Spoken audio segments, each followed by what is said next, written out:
Nous sommes dans une démocratie dictatoriale. Tant qu'un État méprise d'une manière aussi excentrique, d'une manière aussi grave les populations dont il a la charge, il finit mal.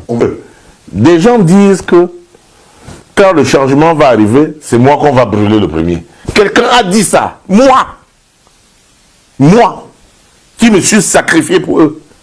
Moi qui croyais que je me battais pour eux.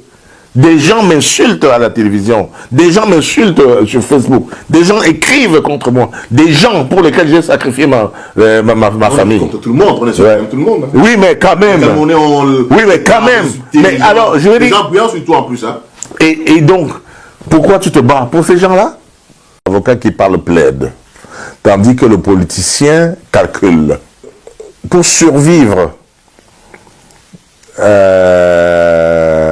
politiquement dans une dictature comme dans une démocratie, quelquefois les acteurs, et je suis franc avec vous, doivent faire montre d'un certain mimétisme. Et quand on a le pouvoir, on l'exerce, on ne règne pas. Au Cameroun, ceux qui ont la charge du pouvoir règnent, ils n'exercent pas. Je vais dire que le pouvoir est personnalisé entre ces 1000 personnes-là. Il est personnalisé, c'est leur chose, c'est leur affaire. Et ils utilisent ça pour régler des comptes.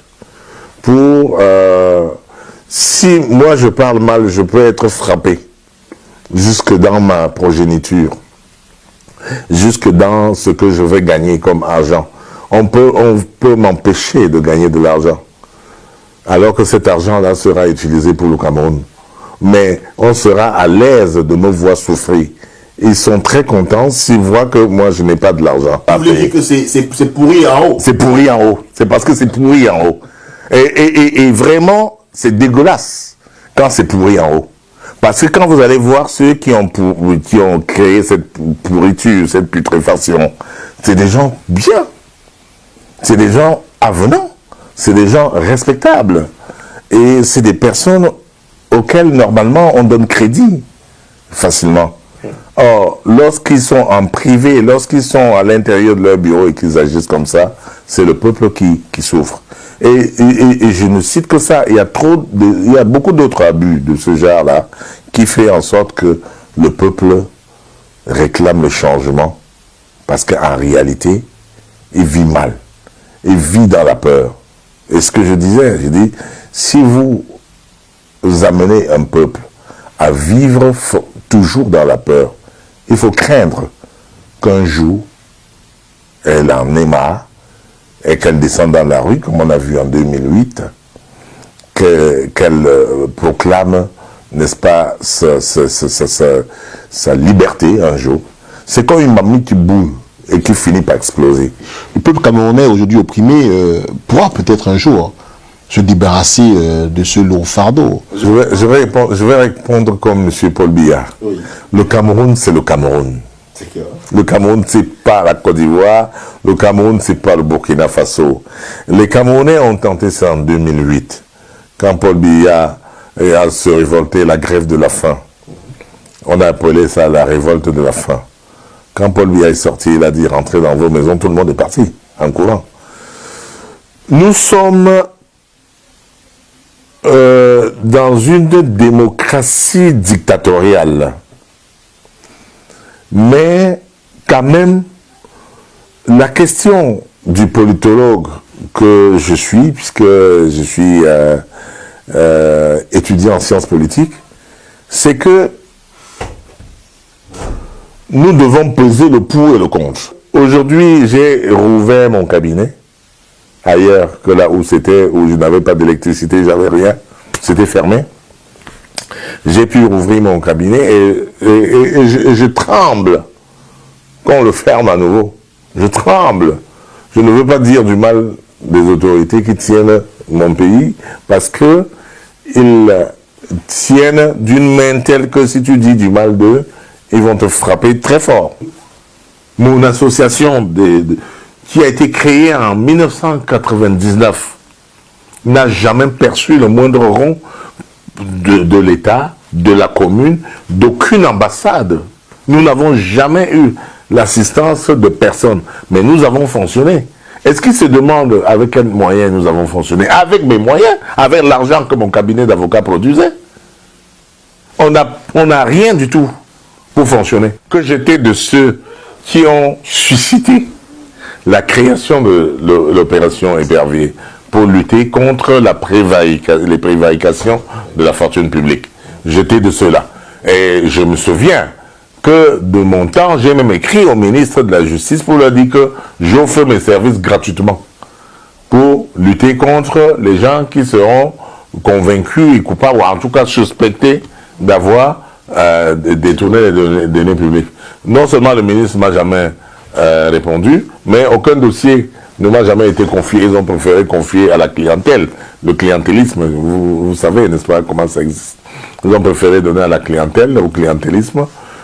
Et donc, je n'ai pas eu un seul dossier d'un éperviable que le gouvernement m'a confié que défendre mes intérêts. Alors que j'étais prêt à offrir mes services et que j'ai offert mes services par écrit. Mais Oui. nous ne sommes pas un état de droit tel que nous le proclamons. Parce que la définition d'un état de droit, c'est qu'un état de droit se soumet en priorité et d'abord à ses propres lois. Or, les lois sont faites pour nous, pas pour eux. Pour nous, le pauvre peuple, mais pas pour les gens qui sont en haut et qui dirigent le truc. Voilà, c'est tout. Vous demandez à ceux qui ont servi l'État du Cameroun dans le cadre des marchés publics, combien ont été payés. Je dis ceux qui ont fait affaire, les clients de l'État du Cameroun à l'étranger, comme les multinationales dans le cadre de Michel Thierry à Tangana, le consortium des entreprises et des sociétés internationales qui aidaient à développer le Cameroun, s'ils ont été payés. L'État du Cameroun leur doit 333 milliards aujourd'hui. Demandez si l'État du Cameroun paye la dette intérieure. Parce qu'en 1994, alors que nous étions en récession économique, on a vu Houphouët-Boigny qui payait la dette extérieure et la dette intérieure à la fois. On a vu le Sénégal qui payait la dette intérieure et la dette extérieure à la fois. Mais le Cameroun a choisi de ne payer que la dette extérieure et de ne pas payer la dette intérieure. Parce que l'État du Cameroun méprise ses populations. L'État du Cameroun préfère devoir à son peuple que de devoir à l'étranger. L'État du Cameroun protège son image de marque contre vents et marées. Il ne faut pas qu'on parle mal de lui, mais si tu parles mal de lui en tant que Camerounais, on s'en fout. Et c'est pour ça que moi, si je parle mal de lui, il s'en fiche. Mais si Robert Badinter, pour le citer, parce que c'est un de ceux qui m'ont aidé en 2010 dans le cadre de l'affaire Atangana, on va bien entendre parce qu'il a une voix qui porte.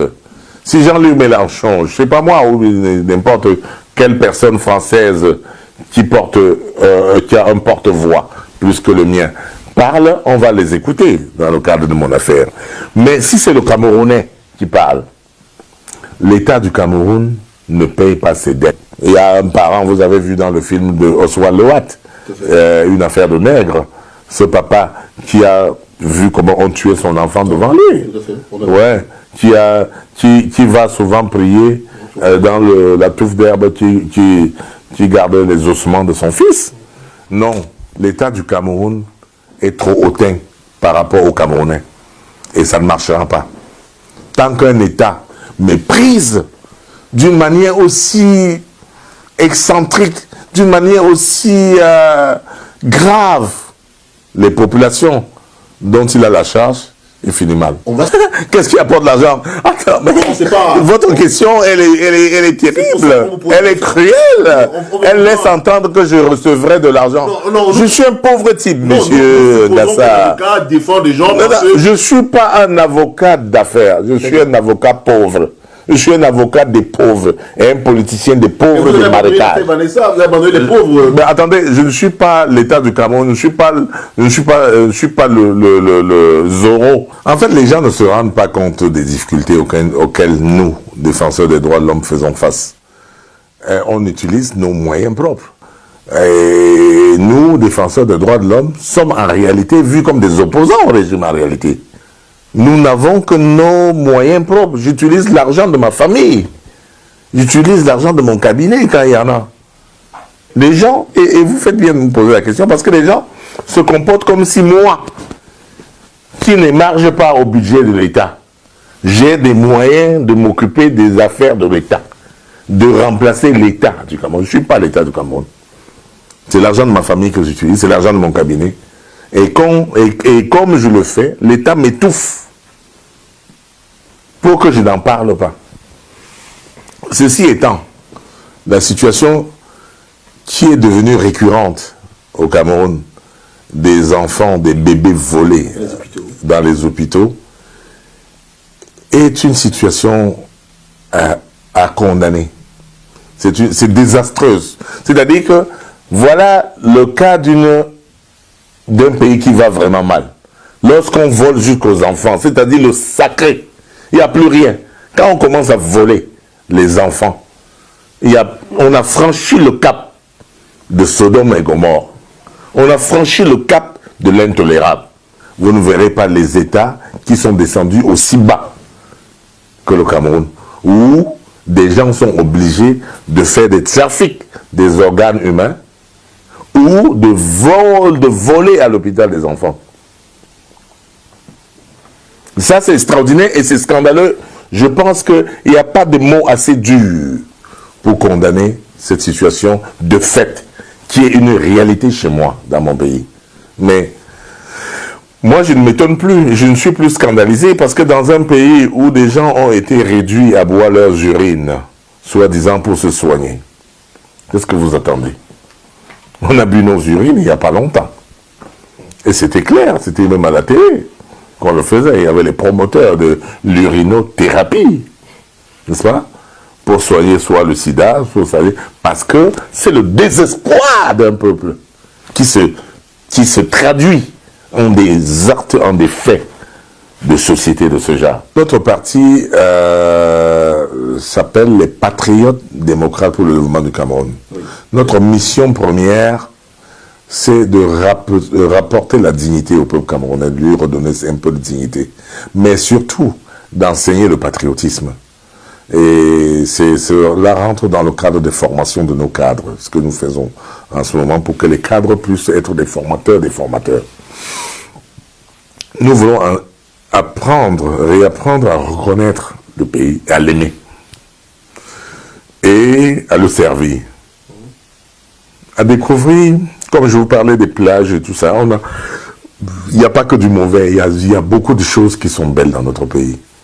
Et on devrait pouvoir travailler simplement à améliorer la qualité des leaders de demain. Parce que c'est ça qui nous manque. La qualité des leaders qui seront amenés à gouverner le pays de demain. Vous voulez dire ça qui manque à quoi, au Cameroun? Ça manque au Cameroun. L'alternance qu'on attend depuis des années. Il ne faut pas attendre l'alternance tout de suite. Il ne faut pas attendre l'alternance maintenant sous la forme électorale. L'alternance, vous allez l'attendre longtemps. Donc, notre parti est combattu par le pouvoir. On nous cache sous le boisseau, mais comme Jésus-Christ a dit, on n'allume pas une lampe et on la met sous le boisseau. Il faut la mettre sur la table pour qu'elle éclaire tout le monde. On a beau nous cacher, ne pas nous montrer à la CRTV, les gens continuent de nous voir et de savoir que nous existons. Moi, je vous ai dit, il y a eu une histoire qui m'a beaucoup amusé, une télévision privée qui est proche de la télévision publique, qui dans une manifestation filme les gens et arrivé sur moi et me coupe directement comme ça, mais on peut quand même voir mon bras de chemise qui sort, et c'est moi qui reconnais que c'est moi qui portais la chemise, donc c'est moi. Et donc, pour que je n'apparaisse pas en public, mais je ne suis pas une fabrication de la télévision, ni de la presse. Ils m'ont trouvé sur le terrain. Et la première télévision qui m'a découverte s'appelait TV Mars. C'est la première télévision privée du Cameroun. C'est elle qui m'a découverte pendant l'affaire des 9 disparus de Bipanda. Si vous vous souvenez, pendant l'affaire des 9 disparus de Bipanda, nous sommes en 2002-2003. Il y avait combien de télévisions au Cameroun? Moi, j'étais déjà un acteur de terrain. J'étais déjà un défenseur des droits de l'homme. Ils étaient où? Les Canal 2, les STV, les Equinox, les gens qui me snobent aujourd'hui, les journalistes là qui têtaient leur maman, ils étaient où? Qui pensent que ils vont m'éteindre parce que aujourd'hui il y a un phénomène, c'est que on a des journalistes de la dictature au pays, c'est-à-dire qui servent la dictature, qui prennent les dessous de table, qui vivent grâce au régime. Et donc servent le régime et venir prétendre nous interviewer. On va m'interviewer. Moi, je ne veux pas voir l'interview à la télévision. On va aller donner ça à Yaoundé pour dire voilà ce qu'il a dit.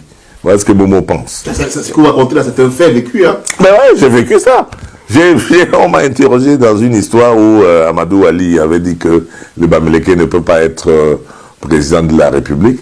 Et moi, j'ai dit que Amadou Ali débloque. J'ai été un peu dur. J'ai dit que c'est un vieillard sénile. Et alors, on lui est parti lui donner la cassette. Et moi, je n'ai pas vu ça à la télé. Donc, il y a des choses comme ça que les journalistes de la dictature développent pour briser. Voyez-vous, il y a les partis qu'on montre à la télé, il y a des partis qu'on ne montre pas. Et c'est là où vous devez savoir quel est le vrai parti d'opposition. Il y a des partis d'opposition qu'on présente comme étant les leaders de l'opposition et tout ça, les partis leaders, mais en réalité c'est parce que ce sont des copains et des coquins qui partagent le beefsteak ensemble. Nous, j'ai vu des partis qui ont défilé à Buea, des partis qui n'existent pas, qui existent sur le papier, qui existent, c'est-à-dire que dont les militants ne peuvent pas remplir une cabine téléphonique.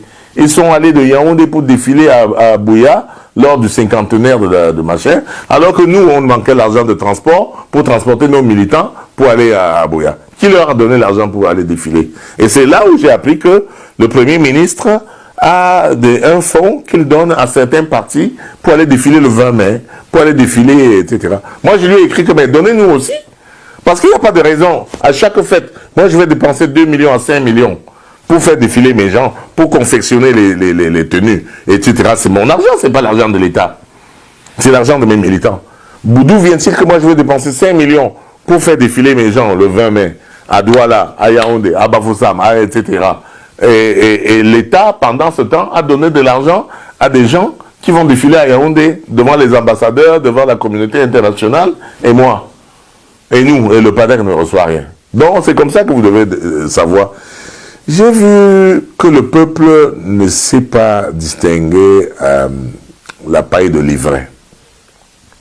Et quelquefois, quand j'ai discuté avec certaines personnes qui globalisent que l'opposition ne fait rien, l'opposition ne fait rien. Moi, je n'ai pas passé un concours pour être opposant. Je n'ai pas gagné un prix pour être opposant. Pardon, ma place est libre si quelqu'un veut bien la prendre. Vous venez la prendre, comme ça vous serez opposant, et on va voir si vous vous en sortirez mieux que moi. Moi, je dépense mon argent. Je mets ma famille en péril. On a vu comment le régime m'a affamé, que moi j'avais des chemises qui se déchiraient, dont le col se déchirait. Si je n'étais pas allé au tribunal pénal international, je serais mort aujourd'hui. On a vu comment le régime faisait tout par le passé. Aujourd'hui, bon, peut-être que comme moi je me suis tué, je suis rentré en hibernation et je ne critique plus.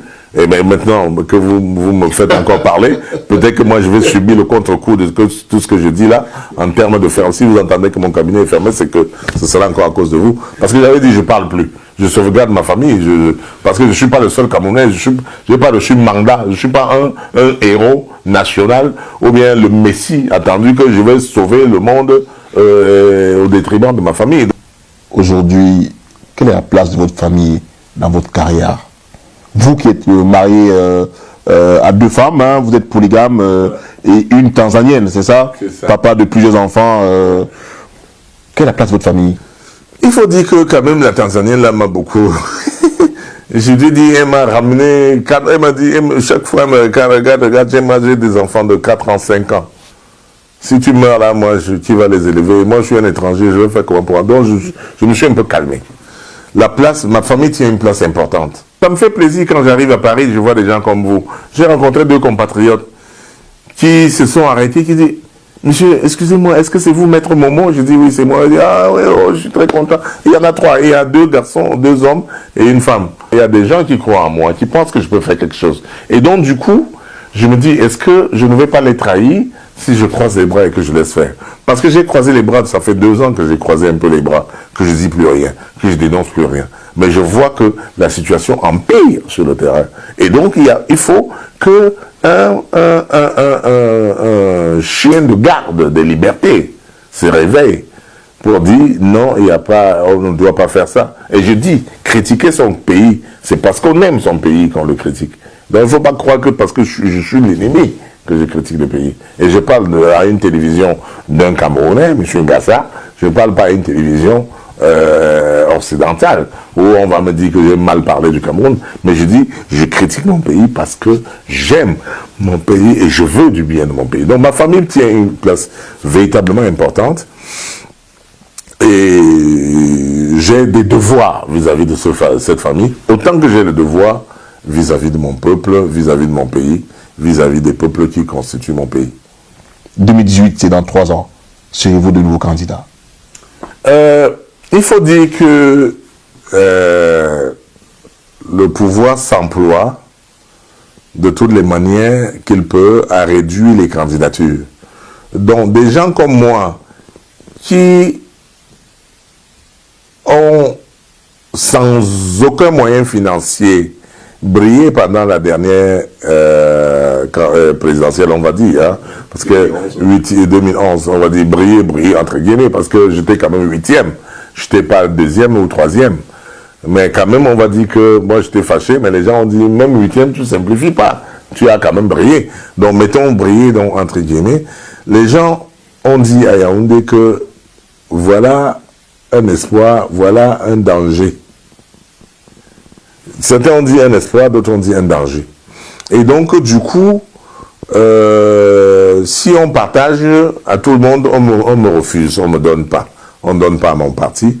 On va tout faire, on fait tout pour que mon parti n'ait pas les moyens de se présenter, de me présenter à l'élection de 2018. Vous savez qu'il faudra mettre 30 millions. Moi, je ne les ai pas, les 30 millions. Donc, c'est la guerre au pouvoir et on ne sait pas si Biya lui-même sera président. Donc, ceux qui sont là se voient eux-mêmes présidentiables. Et ils ne veulent pas qu'il y ait beaucoup de gens qui viennent leur porter ombrage. Or, semble-t-il, j'ai montré que je pouvais faire quelque chose, que les gens peuvent croire en moi et que je pouvais être effectivement une pièce de rechange possible. Et donc, on va tout faire pour m'empêcher de le faire. Mais en même temps, je suis en train de réfléchir pour dire, est-ce que ça vaut le coup? Est-ce que ça ne vaut pas la peine que moi, je cherche mon argent, comme dit ma soeur, et que les gens disent que moi, j'ai gaspillé tout mon argent, je suis trop bête, je suis idiot, parce que je prends l'argent, mon argent que j'ai travaillé en Tanzanie, j'ai mis en politique et je suis pauvre. J'aurais pu construire un immeuble et prendre les locations marrantes et vivre peinard toute la fin de mes jours. C'est un argument qui touche. Je n'ai pas des immeubles qui me rapportent de l'argent. Et je vois des gens qui ont des immeubles, qui ont servi ce régime, qui ont de belles voitures. Moi, j'ai une vieille voiture. Je n'ai pas des immeubles qui me rapportent de l'argent. Et je me dis, est-ce qu'ils ont tort? Est-ce que peut-être je n'ai pas mon premier devoir? Est-ce que ce n'est pas d'abord ma famille? Vous voyez-vous? Je me pose ces questions en tant qu'être humain. Est-ce que je vais gaspiller 30 millions? Est-ce que je n'ai pas encore... Je n'ai pas encore tiré des conclusions. Est-ce que je vais gaspiller 30 millions pour aller être candidat? Mais est-ce que si on me donnait 1 milliard aujourd'hui, est-ce que je serais candidat? Le problème, c'est ça. Est-ce que le truc, est-ce que ce ne serait pas bien que je laisse le pays là où il est, puisque je croyais que j'étais le Messie, mais je n'ai été que 8e. Si j'avais été au moins 3e ou 4e, j'aurais cru qu'il y a une partie de la population qui me soutienne. Des gens disent que quand le changement va arriver, c'est moi qu'on va brûler le premier. Quelqu'un a dit ça. Moi, qui me suis sacrifié pour eux. Moi qui croyais que je me battais pour eux. Des gens m'insultent à la télévision, des gens m'insultent sur Facebook, des gens écrivent contre moi, des gens pour lesquels j'ai sacrifié ma famille. Contre tout le monde, on est sur tout le monde. Oui, mais quand même. Oui, mais quand même. Mais alors, je veux dire... Les gens bruyants sur toi en plus, hein. Et donc, pourquoi tu te bats pour ces gens-là? Qui t'insultent, qui te crachent dessus? Mais en même temps, il y a des gens comme ceux que j'ai évoqués, qui disent non, ne laisse pas, ne nous abandonne pas, vas-y de l'avant. Donc, je suis dans ce dilemme-là, et je ne peux pas me prononcer pour le moment. Qui vivra verra. En 2018, quelle sera la position de Maître Momo? J'en sais rien. Pour le moment. Vous aurez rassemblé les 1 milliard. Hein. Moi, j'en sais rien, mais peut-être. Peut-être que quelqu'un voudra bien me financer, mais personne ne m'a jamais financé dans ma vie. On n'a pas financé ma campagne présidentielle, on n'a pas financé quand j'étais défenseur des droits de l'homme, quand j'étais défenseur des 9 disparus de Panda, je n'ai pas eu 5 francs de qui que ce soit. C'est moi qui sortais l'argent de ma poche pour financer la famille des 9 disparus de Panda, pour le transport pour aller à Yaoundé, pour manger, etc. Et personne ne m'a financé. Personne, aucune ambassade, aucun... Donc, moi, je suis l'idiot du village, quoi. Je travaille mon argent pour le public. Je travaille mon argent, au lieu de donner à ma famille, je l'utilise pour le peuple camerounais, qui m'insulte ensuite. Que je serai le premier à être pendu. Quand on va, parce que c'est nous, les voleurs de la République. Attendez un peu. Je n'ai pas eu un poste public. Et le poste de conseiller municipal, je ne gère rien. Je suis le dernier des conseillers municipaux. Mon parti n'a que 2 conseillers municipaux à Douala 5e. Et nous sommes les derniers. Donc je vais dire, attends un peu. Est-ce que c'est moi, le Messie, que l'on attendait? Moi, je venais en croyant qu'on avait besoin de moi. Si on n'a pas besoin de moi, pardon, vous me laissez, je m'en vais me reposer.